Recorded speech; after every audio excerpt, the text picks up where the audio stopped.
Mimizda yazgıcı Abdurrahim Ötkür'nün öz namlıq tarihi romanının davamını anlatımız. Ular kızını közden keçirgenden keyin quruq yanmaydigan bolduq deyişip, onun atanısıga mübarek bolgay, kızınla çingan hocamga pisand bop qalsa, beşanlağı dövlet quşu qonğunu şu dep, kızını ətsila elip mangmaqçı bopdu. Şu ketsi, gül kız Raci balı bilan Qilin tağlarının içigi qarab qaşqanda, düşmanlar tuyup gelip ulanı tutuwapdı ve Racini urup huşidan ketkizipdi. Kızını bolsa ordığı elip ketipdi. Hazırga qadar gül kızının nemi bolğanlığı ma'lum emas ekan. Raci balının qalbida dehşetlik intiqom o'ti yenib, öz düşmanidan o'ch elishga qasam ichibdi va askarlikka ilinib shaharga kirsam, biror sabab bilan Shoh Maqsudni ko'rib kelishim mumkin. Shu chaqda 3-400 qadam yiroqlikda turib bo'lsa-mu, Shoh Maqsudning ming'isini chechirdiman. degan xiyolda o'z ixtiyori bilan askarlikka yesilgan ekan. Baxtga qarshi shaharda Shoh Maqsudning soyasini ko'rolmabdi. Ammo qalbidagi intiqom o'ti borgan seri lovuldab, uni mas bug'ridaq qilib qo'yibdi. Yigit beshim amalli bo'lsa, o'ch olmay qo'ymayman, deb so'zini oyoqlashtirdi Raji. Uning birdil yo'g'on ichilgan ko'zlari kechki shafaq nurida qip-qizil cho'g'dak chaqnab ketdi. Shu arada oldi tarafdagi edirliqdan qattiq varang-churung anglanib ketdi. Amanqul bilan Raji bola bir-biriga yolt qilib qarashib oldi-da, otlarga qamchi urdi. İki edir orasidagi bir o'ymonliqda bir muncha kishilar hujmaklashib olib, qandoqdir bir ish to'g'risida qattiq talash-tartish qilishib o'tdi. Qor yilpiz to'pni oylanib yurib qattiq qovaydi. Amanqullar yetib kelganda, qor yilpiz qovashdan to'xtab, ularning oldiga oqsoqlab keldi-da, Amanqulning oyoq ostida erkalashga boshladi. Top ichidan oy qizning jaranglagan qasablik ovozi anglandi. Bu ishning bahsini menga beringlar. Qanday qilishni o'zim bilaman. Amanqul oldirab topning ichiga kirdi. Oy qiz so'l qo'liga nayza tutgan holda, o'ng qo'li bilan xomishni yoqasidan tutib, hadab chetga so'rab chiqmoqchi bo'ladi. 2-3 kishi oy qizning qo'liga esilib olib, to'xtab tursinlar, xalpam kelsin, xalpamdan so'rab bir ish qilayli, deb varqirashadi. Ba'zilar, qo'yib beringlar, dardini ilib olsin, deysa, yana ba'zilar, bo'lmaydi, xalpam kelsin, deb to'g'laydi. Xomishning yonida aranchi tumoq va kamzul kiyib, beliga pota bog'lab olgan bastlik bir ayol bilan o'ttir yoshli ishga dehqon bu ishlarga hayron qolgandek jim turadi. Ay qiz Amanqulni ko'rib, uning bo'yniga esilgan peti ho'ngirak etib yig'lab tashladi. Amanqul ko'zlariga qon to'lgan holda belidagi qozoq pichqini g'ilpidan sug'urib olib, xomishni yoqasidan tutib chetga so'radi. Bir necha kishi darhol Amanqulga yepishdi. Sumbatliq kelgan siriq soqol eli palgan Amanqulning mo'risiga o'ng qo'lini qo'yib, "Ukam, senmi munda qilsang, ish o'xshamay qoladi. Bu döizni xalpam kelganda maslahat bilan jazolasak-mı ulgurimiz emasmi? To'g'ri, deyishdi bir qanchaylan. Amanqul astag'firulloh deb xomishni qo'yib o'tib, oy qizni yaxshi gaplar bilan baslashga boshladi. Bu voqeaning asli mundaq edi. 10-bobda aytganimizdek, Niyoz To'rga tog' tarafdan yig'ilgan askarlarni boshlab shaharga kirib ketgandan keyin uning xotini xeyli kunlargacha Niyoz To'rg'idan hech qanday xabar anglay olmay beorom bo'lib yurdi. Axir dadamning xabarini uqib chiqib, Xomishni shaharga avatgan edi. Xomish Niyoz To'rg'ini hech yerdan topolmay, Goyit Pashobdan surishtirmoqchi bo'ldi. Goyit Pashab Niyoz To'rg'ining qandoqdir bir sabab bilan Shoh Maqsudning g'azabiga uchrab, zindonga tashlanganligini so'zlab kelib, uning ichini og'ritdi. Niyoz To'rg'ining Qoziba xo'ja bilan bo'lgan do'stligini shepi keltirib, Xomishni uning o'rdisiga boshlab bormoqchi va uningdan yordam so'ramoqchi bo'ldi. Ammo Qoziba xo'janing Xomishni qabul qilmasligiga Goyit Pashabning o'zimi gumonli qaraydi. Kutilmaganda Qoziba xo'ja Xomishni ochiq chiroy bilan qabul qilib, uyida elib qoldi va o'zi darhol Hojir tayjining o'rdisiga ketdi. Atsi Qoziba xo'ja Xomishga mundaq dedi: Dadang akşam can üzüptü. Endi başka ilacı yok. Obda vakti kepsen. Men dadangning haqiqiy qatilini aytib beray.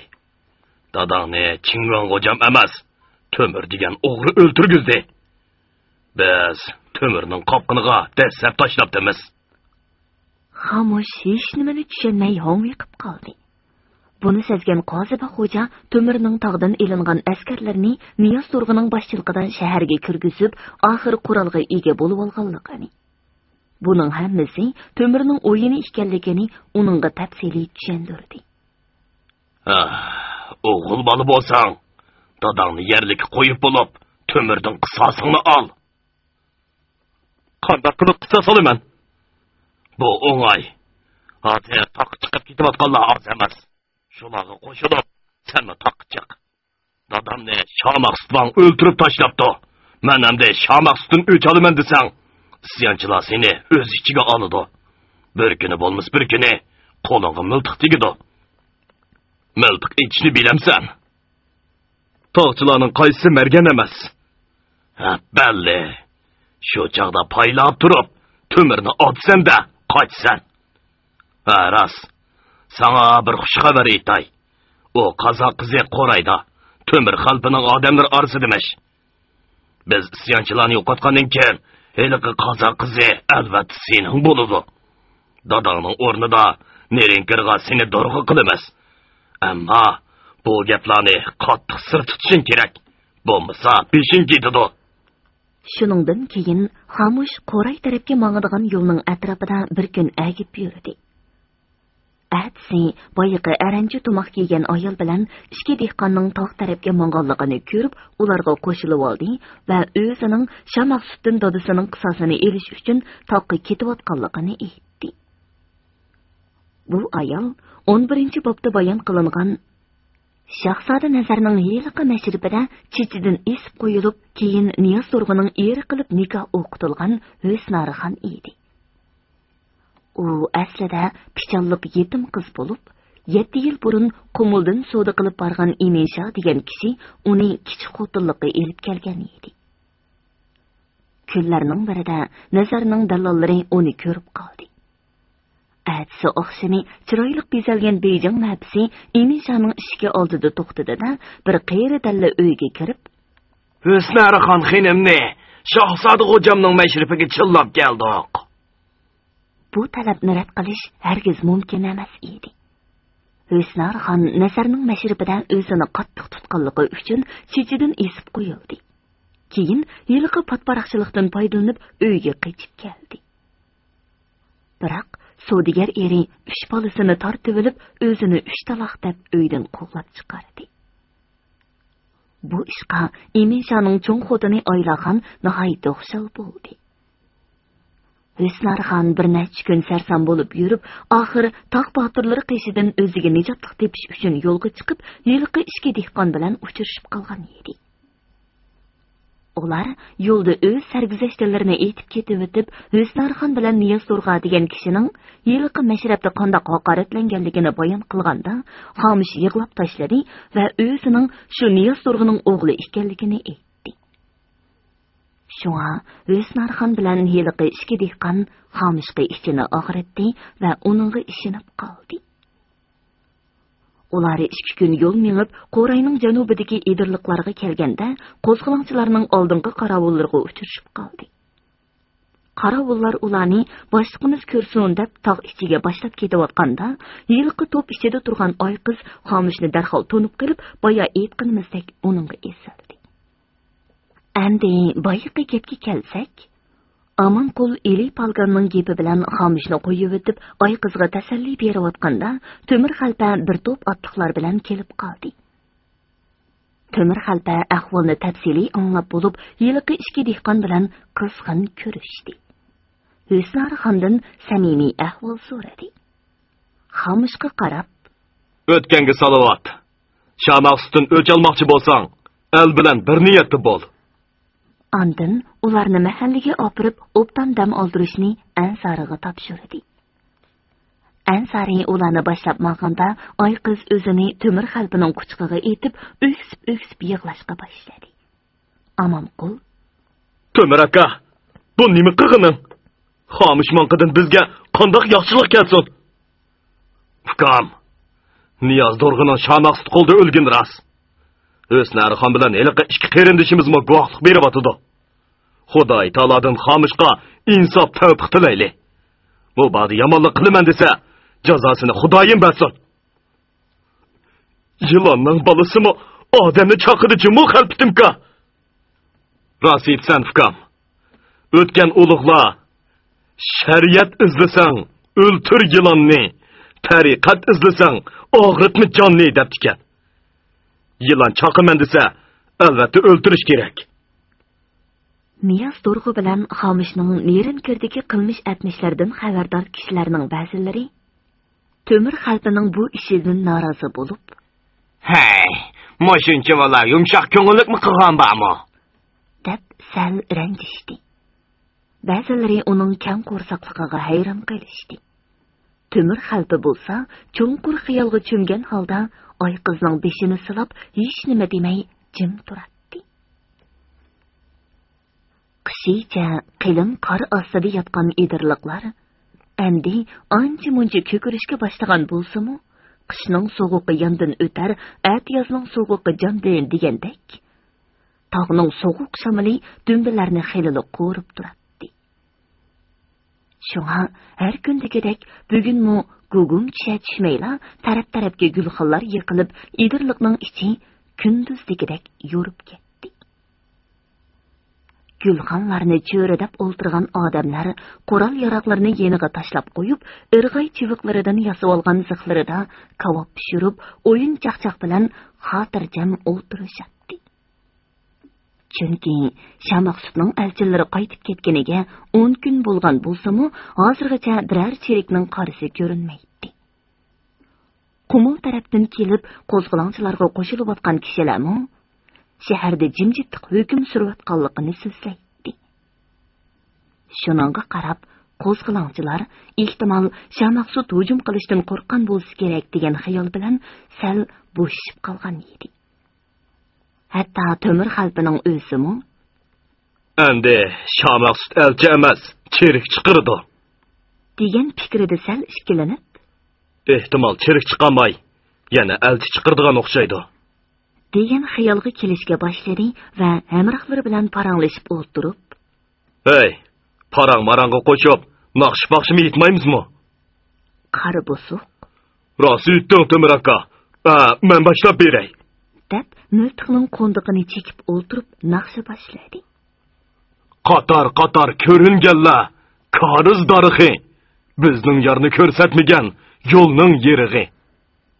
Yana bir nechalarni qari bo'suqqa ulabla xuddi shu vazndagi qo'shiqlarni aytishga boshladi. Qatar uchqan turna, shaharga boramsan.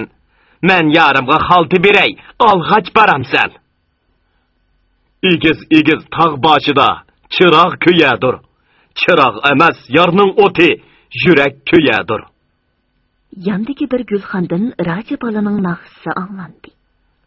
Qarang'i tun, qor yog'ach mening yo'ldashim. Shildirlasa yo'pirmiqi, ho'shyardir beshim.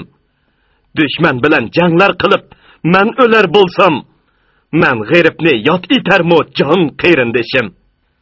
Hey, to'xtanglar. Naqshiga qo'shib, usulmi o'ynaymizmi? dedi Qosim qiziq o'rnidan sakrab qo'pib. Andan beshidan kigiz qaltiqini elib top qildida sho'x ohangdagi bir naqshini boshlab usulga tushdi. Samovarim bo'lsa-de, choylari qaynab tursa-de. Bir chini choyni ichguncha yarlarim o'ynab tursa-de. Samovarning soziman, cho'lda ushqon g'oziman. Dushman bilan jang qilib, o'lganimga roziman. Qosim qiziqqa qo'shilib 5-6 yigit usulni qilsitibdi. Amanqul bilan oy qizimi usulga tortdi. Tun nisbiga yaqinlashganda hammaylarga hordiq yetishig'i gulxonlar atrofi jimib qoldi. Ba'zilari xo'rak tortishga boshladi. Anda sonda otlarning kishnashlari anglanib qoladi. Qari yilpizmi Amanqul bilan oy qizning oyoq tarafida beshini ichiga tiqib jim yotadi. Таң сүзіләй deb қалғанда, tuyuqsizdan tong-tong qilib ikki pay miltiq ovozi anglanish bilan tang qora yildiz qattiq qovib ketdi. Endi kip uyg'ongan kishilar hoshini yig'ib bo'lguncha idirliqni miltiq ovozlari qoplab ketdi. Atlar kishnab patparaqchilik boshlandi. Hamma odam o'z etiga yugurdi. O'diqmanglar! Tang yorug'icha o'zinglarni daldiga ilib turinglar! deb varqiraydi Temir xalpa otqa minib o'tib. Bu mundaq voqea edi. Shah Maqsud o'z elchilaridan Temir xalpining javobini topshirib olgandan keyin saqilini guhar ko'zlik uzuk solgan barmoqlariga yo'gib, yo'li vatgida qildida o'rda beklarini Ambal Yamul bilan Shiyatay Yamulga chaptirdi. Ambal bilan Shiyatay kechikmay kelishdi va shu oqshimi qattiq maxfiyatlik bilan harbiy kengash o'tkazildi. Bu kengashda Shah Maqsud o'z kishilaridan G'oshir Tayji, Qoziba Xo'ja, Soyim Ushbegi, Ahmad Shah To'ngchi va Turshi Tug'begidan boshqa hech kimni qatnashtirmadi. Yerim kechigacha so'zilgan kengash natijasida Monju xalqining qo'mildagi lashkar beshi Shiyatay o'tirg'i qo'ygan loyiha bo'yicha mundaq qarorga kelishdi.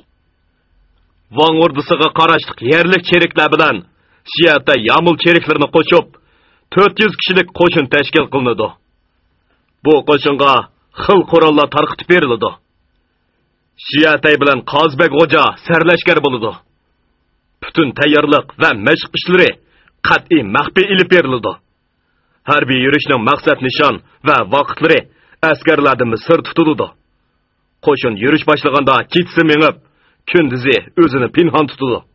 Nishonga yaqinlashganda ot tuyoqlari bilan askarlarning oyoqlariga bir necha qat kigizdan cho'riq tortiladi. Hujum tong suzilishdan sal burun boshlanadi. Yurish qiladigan kunini mumkin qadar kechiktirib, isyonchilarni g'aflat qoldirish lozim. Kengash oyoqlashganda Shah Maqsudning ishorati bilan G'oshir Tayji qizil duxovi yepilgan ishki patnus akilib, Ambal bilan Shiyatayning oldiga qo'ydi. Shah Maqsud duxovi yopiqni echib, oz bo'lsimi dedi. Har bir patnusda 10 siq oltin parqirab turadi. Ambal bilan Shiyatay rahmat hashqalli etib Shah Maqsudga g'alaba tiladi. Kengash bo'lib 10-chi kuni tun nisbidan o'tganda cheriklar Qo'rayning janubidagi Oqchiq degan soydan o'tdi va xuddi o'z dushmani qishig'i to'ydirmay kelib nashtar urushga tayyorlangan zaharlik qora yilondek idirliqlar ichiga to'plandi.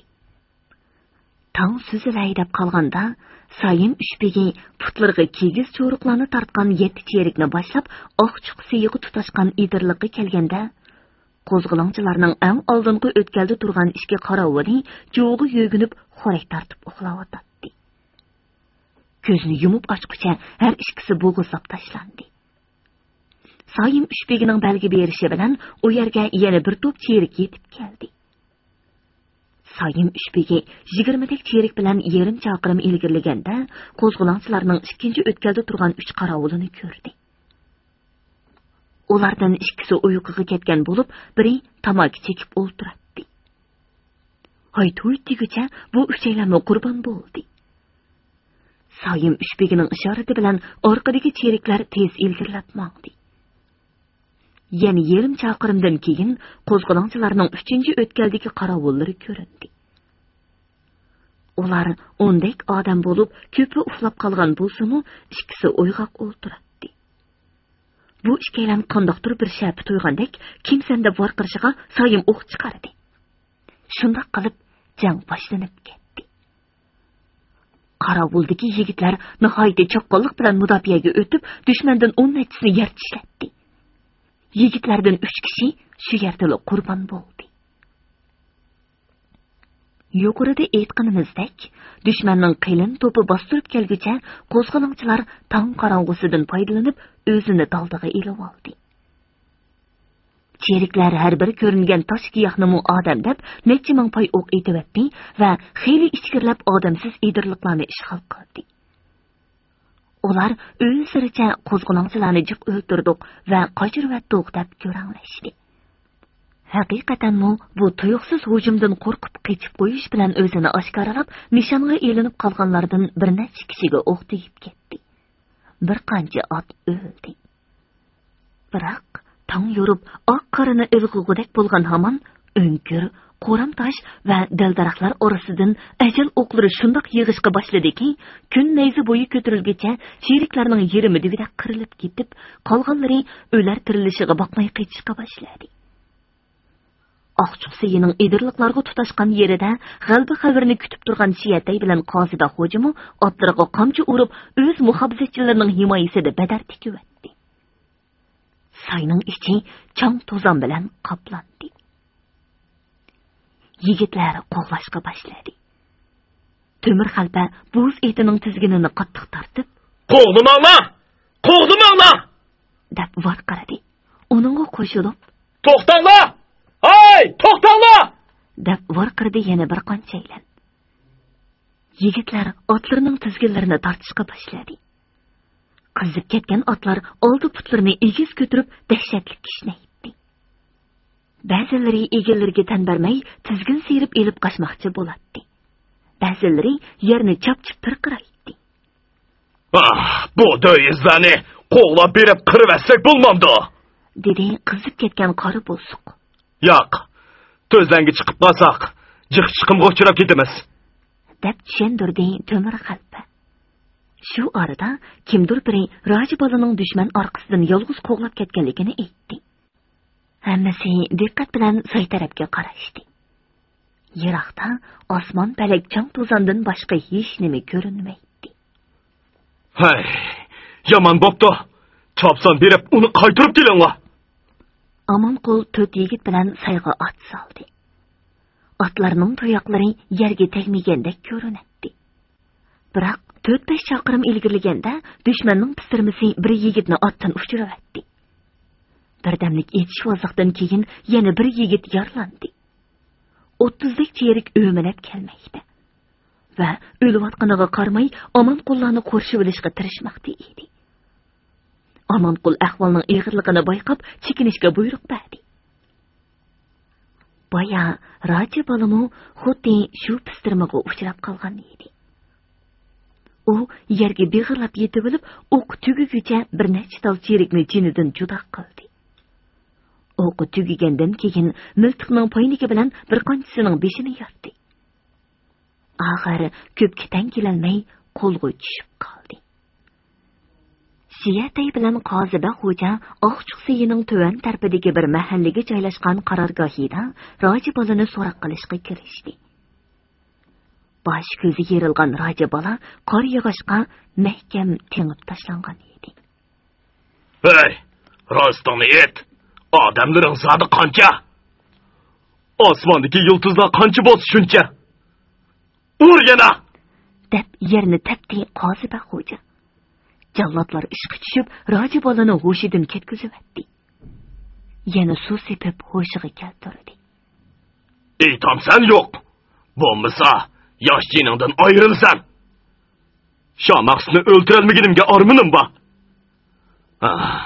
Sen tehe Chingan hocamni o'ltirmoqchimiding? Qo'limga tushib qolsa, choynab purkirdatdim. Bo'ldi. Buni ujuqtiringlar." O'zining to'ngchisi orqali hamma gapni uqib turgan Shiyatay mundaq dedi. "O'ltirishga oldirmanglar. Bu yigitning yuragi qanchalik cho'nkin. Men avval uni bir ko'rib boqay." Qozida xo'janing ishorati bilan Soyim ushbegi yanglarini turib Roji bolaning oldiga keldi va xanjar bilan uning ko'kragini yerib, yurkini sug'urib oldida Shiyatayga ko'rsatdi. Beg'ashidan uzib olingan qip-qizil yurak bir xilda lipildab turadi. Shiyatay qaqoqlab kulib ketdi. Qozida xo'ja bilan Soyim ushbegidan boshqa cheriklarning hammasi degudek boshlarini tuvan qilib yerga qarab oldi. Haynan qıypıla. Men bu balının jürkini o'zining beshidek bamikin desam, unchilik emaskan o. O, nemişki shunda qo'rqimsiz, Batur. Sizlar nemişki munda qo'rqinchoq, ha? 2 kundan keyin Roji bolaning qahramonlik bilan qurbon bo'lgan xabari taqqa anglandi. Kimdir biri uning nomini darhol qo'shoqqa qatdi. Bu qo'shoqlar Qasım qiziqning og'zi bilan mungluq naqshiga aylanib hammaga tarqaldi. Qo'ray degan tosh ishgan, to'mir xalpa bosh ishgan. Ajabmi, o'lib ketdi. Roji bola yosh ishgan. Qo'ray yo'li zaratlik. Uning ichi hayvatlik. Yosh turib o'lib ketgan roji bola rahmatlik. 14-bob. Van ordusida bir kecha. Sho'xluq, bangvoshliqlarning qurbondir hammasi. Xeyna emas, qo'linglardagi qip-qizil qon. Rizo Tavfiq. Raji bolaning sevgini gul qiz haqiqatan chiroyli edi. Chiroyliqla emas, bak mehri issiq muloyim qiz edi. Uning bo't ko'zlari cho'lpon yulduzdek kulib turardi. Atning chiroyligi to'riq, qizning chiroyligi o'roq degandek, uning o'riqroq kelgan silvi bo'yimi har qanday kishini o'ziga maftun qiladi. Bultur kash kuzda uni Shamaqsutqa deb o'rdiga akirgan kunning o'zidala Pujong og'ichining qo'rsiqiga jim kirdi. U eri Shamaqsutning doğruluq uchun yosh qizlarga vaqtliq nikohlanib turishiga ancha tarliq qilib ketmagan bo'lsa-mu, gul qizni ko'rgandan keyin kelajakdagi xavfni oldin to'ygandek beyoram bo'lishga boshladi. Uning ustiga Shamaqsutmi gul qizni ko'rgan hamon uningga yer ostidan sinchirab qarab, miyiqida kulib qo'ygan edi. Shunga Pujong og'icha bu tejiman ovularning hech qaysisiga o'xshamaydi ekan. Mubodi Vangning ko'ngli buning uchib qalsa qanday qilib bo'lib? deb o'ylab qoldi va atsala Oysa opaga deb to'kib berdi. Bir necha yildan buyon o'rda haramxonasining boshlig'i bo'lib kelayotgan bu qiyri dalla Shamaqsut Vang bilan Pujongdan tortib hamma haram ahlining xulqi mijozini obdan biladi. Shahardagi bey xonimlarning oilaviy ishlaridan xabardor bo'lish uchun oralab o'g'li Tursha Tug'begining O'rdaxi degan mahalladagi uyidami 1-2 kun turib keladi. Ko'rgan bilganlarini Pujong og'ichisiga yiqitmay temitmay yetkazib turadi. Pujong og'ichimi har qanday sirini uningdan yoshirmaydi. Bugunmi Pujong og'icha o'z dardini to'kish bilanla yerning ostida yilonning ko'shiginini so'ydigan Oysa opaq darhol gapning tegiga yetdi va qosh qopqini suzib mundaq dedi. Ulug' Xudoyimsa, Pujong og'ichimizdan hech nimani ayamabdi ekan. Husn chiroydimi, aql donishdimi, o'zlaridan yuqori turadigan kishini ko'rmadim.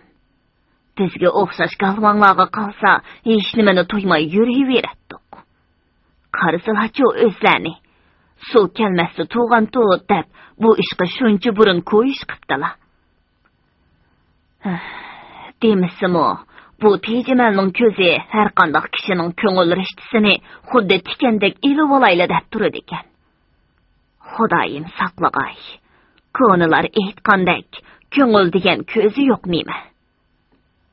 Ah, judam pishti to'kildi. Yemidim tatliq ekan. Dunyoning mavzuzligi oshiq bilan mashq ekan deb Chingon xo'jam uningdan mehrini uzalmay qolmag'ay yana. Bu gaplar bilan Pujong og'ichining g'imi teg'imi eshib, endi qanday qilsam bo'lar?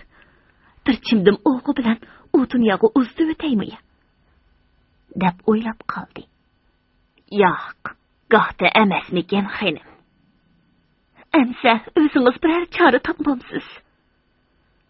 Oysa opaq cho'nqur xayolga cho'mgandek birdan jim o'ltirdi-da mundaq dedi. Jang qilar g'am lashkari har kun bo'lak. Go'sh sizib postum qolar so'ngak bilan debdikan xinim. Hazratlari to'la g'am yemisizlar. Mening xizmatimni qilsin deb hozirlikka kech kunduz yonlardan dojitmay bir zaman tutib tursilar. Oxir ashkan oshmisiz, kaskan oshmisiz, qozonga tushib ezilgili. Moshmisiz, purchaqmisiz, bulungda turib chirigili degandek bir bulungda turavermamdi. Andin gohti kelganda Nima qilsalar ixtiyorlar emasmi? Bu maslahat Pujung og'ichiga yog'dak yoqdi. Oysa opak bu xizmati uchun bir oltin uzuk mukofot oldi. Haqiqatda bo'lsa, Oysa opak Shamaqsutning gul qizga ko'zi tushib qolganligini asli tutib, bir chalmada ikki paxtak so'kmoqchi. Yana qachonli bo'lmasin, bir kuni Shamaqsutdan mukofot olmoqchi bo'lib, bu maslahatni bergan edi. Shunday qilib, gul qiz oqsiriq kelgan uzun tura Zaynabning o'rniga Pujung og'ichining xos dediki bo'lib qoldi.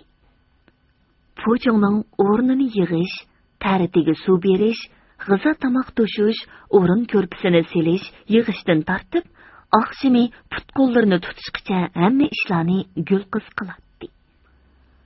Kechalari Pujungning oyoq tarafida kiyim kechiki bilan tugilib yotadi. Shamaqsutwang Pujung og'ichining hujrasida qo'ngan kechalarilar boshqa dedeklarning yenida yetib qoladi.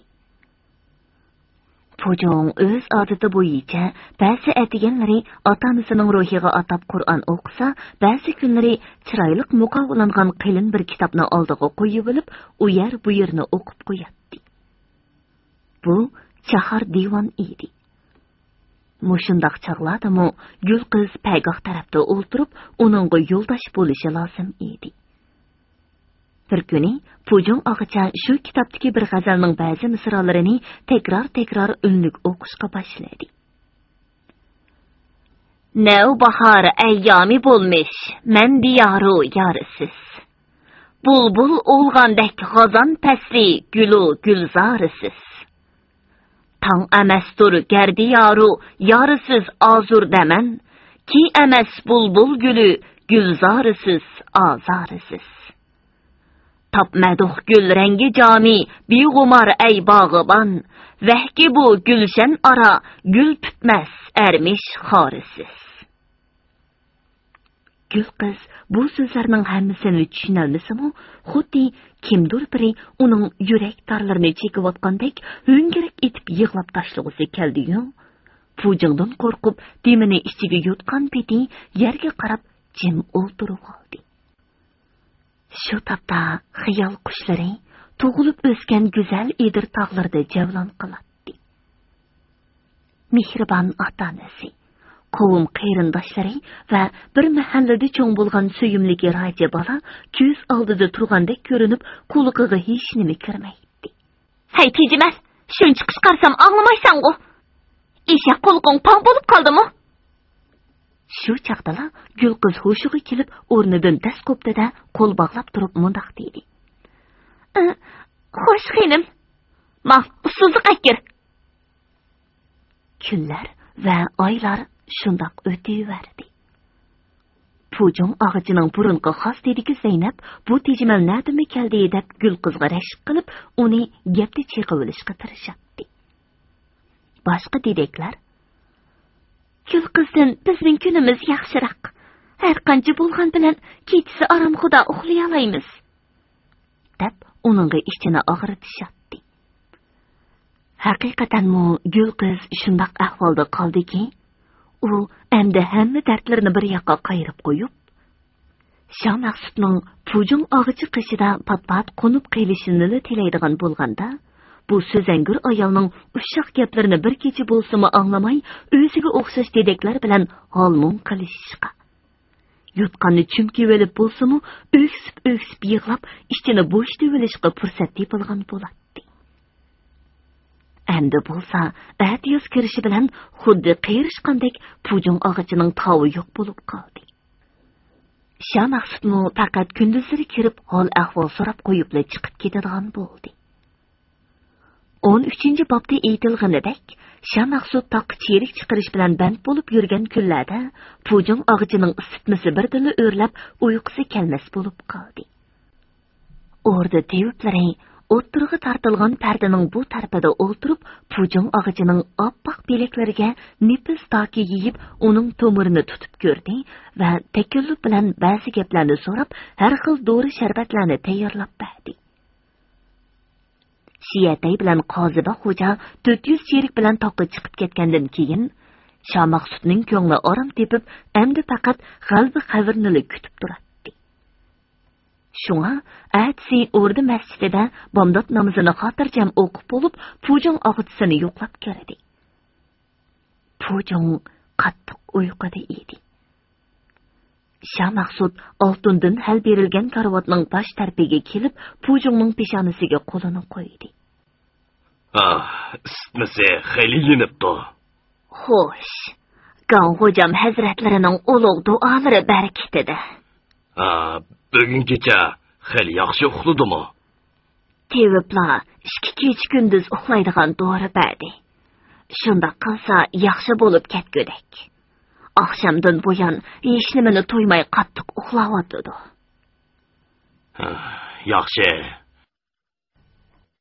Bugungi programmamizning diktorlari Dilnigar Hasan, Salihjon Ro'zi Hoji, ovoz texniklar Po'lat Tursun, Tahir Yasin, mas'ul muharrir Ilhom Mahmud, Abdursul Abdurahim, bosh nazoratchi Gulbahor G'ofur.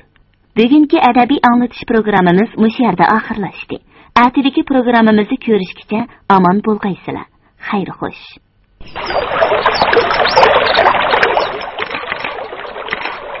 Necha yil fotograflik qilib kinosh qildimki, haqiqiy go'zal manzarani obrat orqali tortib olmaydi.